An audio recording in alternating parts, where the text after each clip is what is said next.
The hangar was quiet. Just another mechanic fixing an A-10 cannon, nothing special. Until the colonel saw her tattoo. A black and silver insignia. Military grade. Clean lines forming a hammer over wings. That symbol belonged to a unit officially declared dead 6 years ago. "Where did you get that mark?" he asked.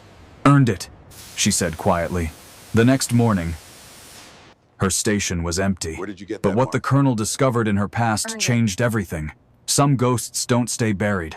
Some come back with evidence. Before we begin, tell us, where are you watching from? And if you believe honor and courage still matter, help keep their legacy alive.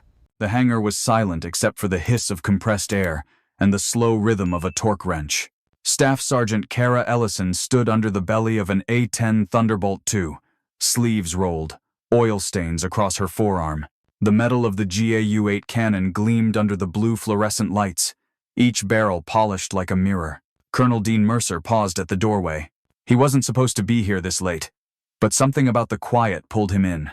As Kara reached for another tool, the cuff of her sleeve slipped, revealing a black and silver tattoo spiraling up her left forearm. It wasn't decorative. It was military, clean lines forming a hammer over a winged insignia. Mercer froze mid-step. "Where did you get that mark, Sergeant?" Kara didn't look up. "Earned it, sir." Her tone was flat, not defiant, just factual, the way someone speaks when there's no lie to hide behind. The colonel studied her for another second, but she'd already turned back to work. The torque wrench clicked once, sharp in the empty hangar. He left without another word.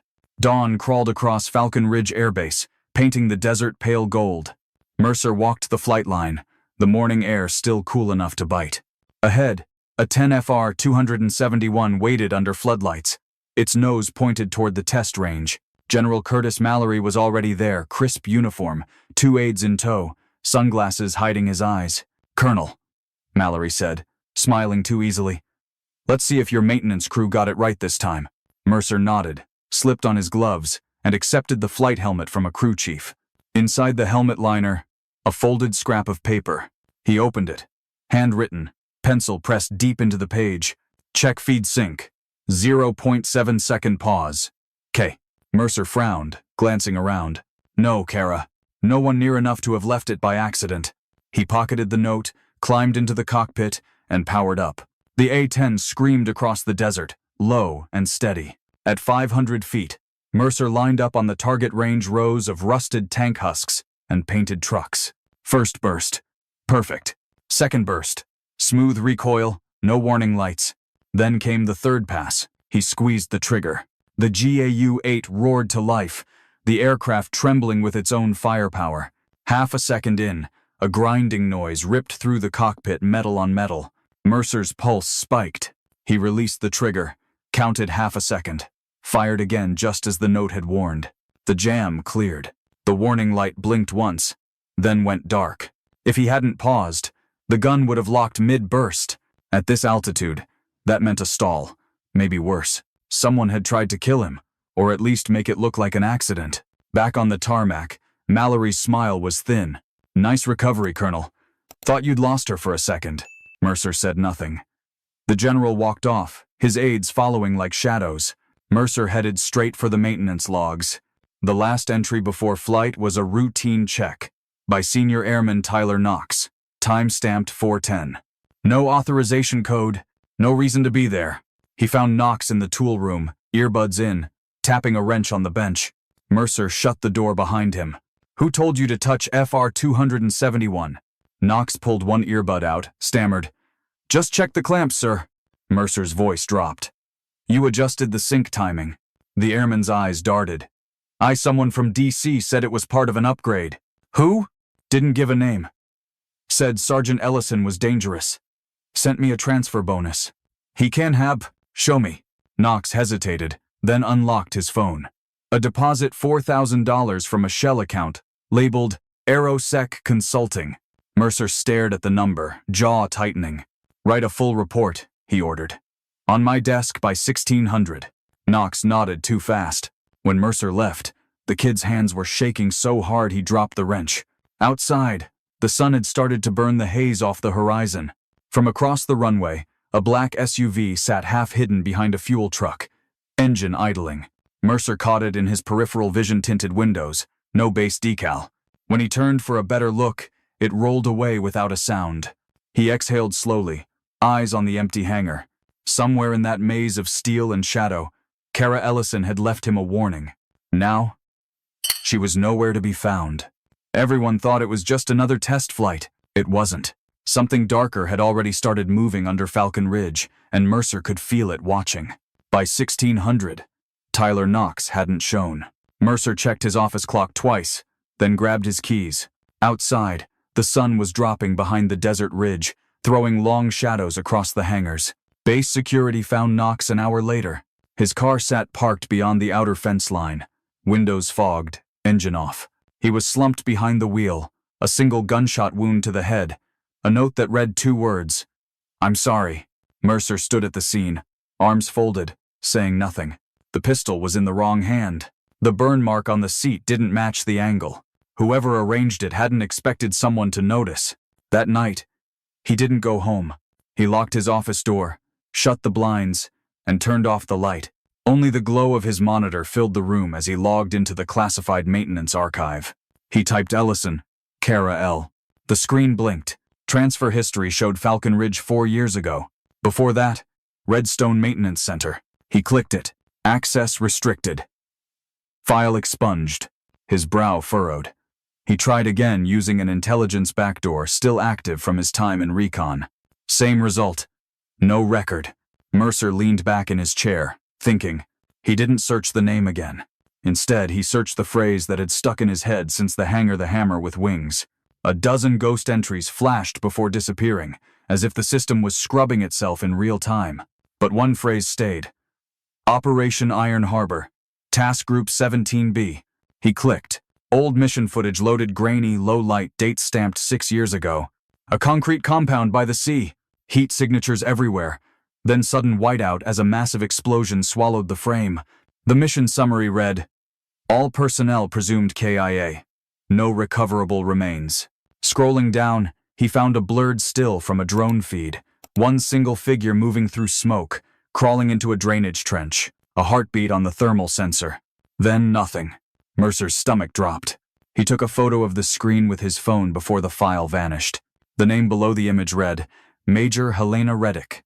He whispered it once, testing the sound. Kara Ellison was a cover. She wasn't a sergeant at all. At dawn, his phone rang a secure line. General Mallory's voice came through. Calm. Too calm. "Colonel, I need you in the conference room. Situation brief. Classified level 3. Click." No time for questions. The meeting room was dark except for one projector light. Mallory stood before a still image from the same Iron Harbor footage Mercer had seen hours ago. "Tragic day," Mallory said smoothly. "We lost good people cleaning up a weapons leak near the Black Sea." He gestured to a burned patch on the wall, then tossed something onto the table, a half-melted insignia. The same hammer and wings logo Mercer had seen tattooed on Kara's arm. Mallory's tone turned colder. "Some things are better left buried. Wouldn't you agree, Colonel?" Mercer kept his voice steady. "You're saying she's a threat?" Mallory smiled thinly. "I'm saying she doesn't exist." Then he turned off the projector and left Mercer alone with the echo. When Mercer returned to the hangar, Kara was gone. Her locker stood open, tools neatly arranged, no personal items left behind. A crewman said she'd been reassigned to a night shift under Mallory's authority. No orders in writing. He drove to her off-base apartment that evening. Lights off, curtains drawn. He forced the door. The place was spotless, too spotless. Only the faint smell of gun oil lingered in the air. A loose panel on the ceiling vent caught his eye. He reached up and pulled out a small tactical notebook, wrapped in a rag. Inside were coordinates, handwritten in tight, deliberate lines. Next to each, a short word. Shipment. Delay. Intercept.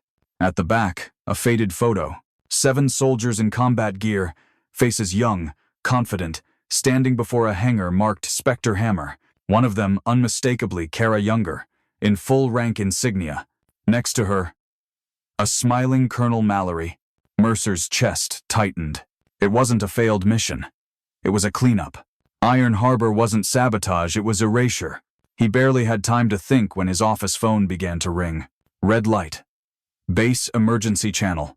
Breach alarm. Weapons Depot, Section 4, the operator said through static. All personnel respond. Mercer grabbed his sidearm and ran. The desert night flashed red as alarms wailed. At the main gate, guards shouted over each other, no visual contact, just sensors tripping. As he approached the depot, Mallory's convoy arrived from the opposite direction. The general stepped out, expression unreadable. "Colonel," he said evenly. "Inside, you and me." The massive steel doors slid open with a groan. Rows of crates and ammo boxes gleamed under flickering lights. No intruder, no breach. Just the echo of their footsteps. Mallory turned slowly toward him. "You've been digging in files above your clearance," he said.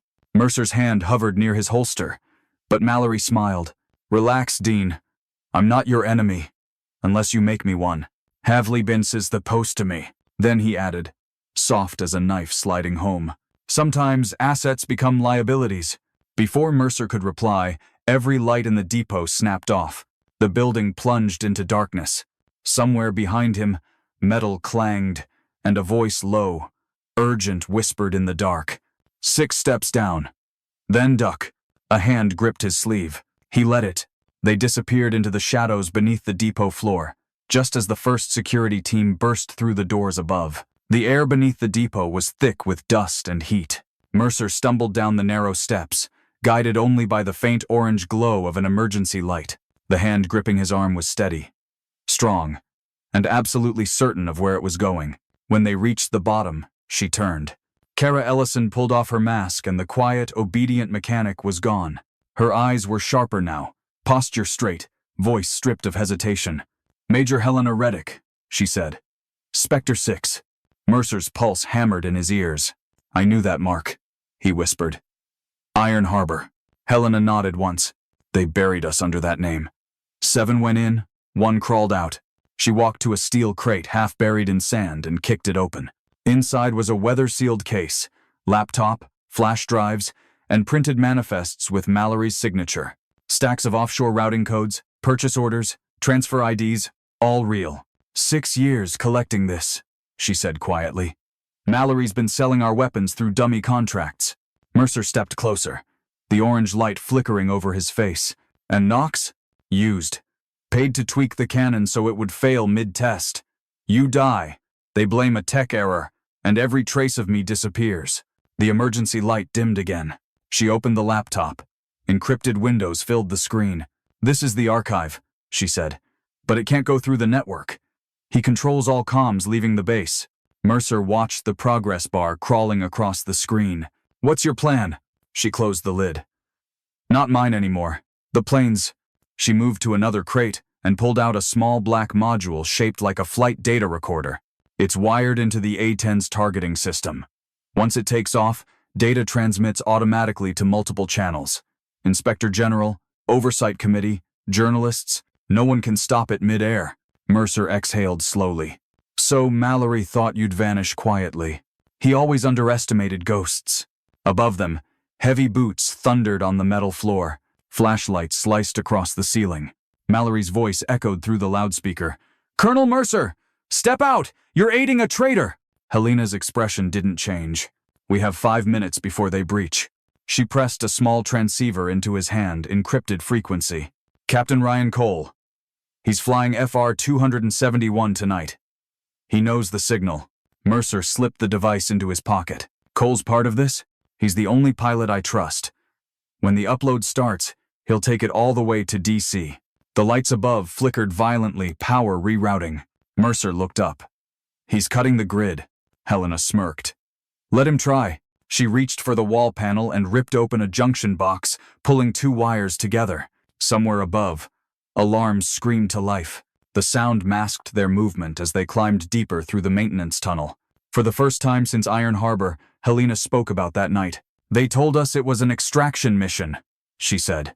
"Inside, we found American crates marked humanitarian aid, filled with launch components and tracking chips. We radioed command. 5 minutes later, the building detonated." Mercer didn't interrupt. He could hear it in her voice, not grief, not anger, just the exhaustion of someone who had lived too long in silence. "They erased us from every record," she continued. I kept one piece the tattoo to remind myself I wasn't a ghost. The tunnel forked ahead. She stopped, listening. Footsteps above them again, closer now. She handed him a flash drive. Back up. If I don't make it, you find Kincaid in Washington. The hatch at the far end blew open, the blast concussive, lights flaring white. Armed soldiers poured down the steps, shouting orders. Mallory's voice cut through the noise. Hands where I can see them. Mercer raised his hand slowly. Helena didn't move. Her gaze fixed on Mallory, who descended last, immaculate even under the dust. He studied her like a specimen. Major Reddick, he said softly. Still alive after all. Impressive. You should have finished the job at Varna, she replied. Mallory's smile didn't reach his eyes. I intend to.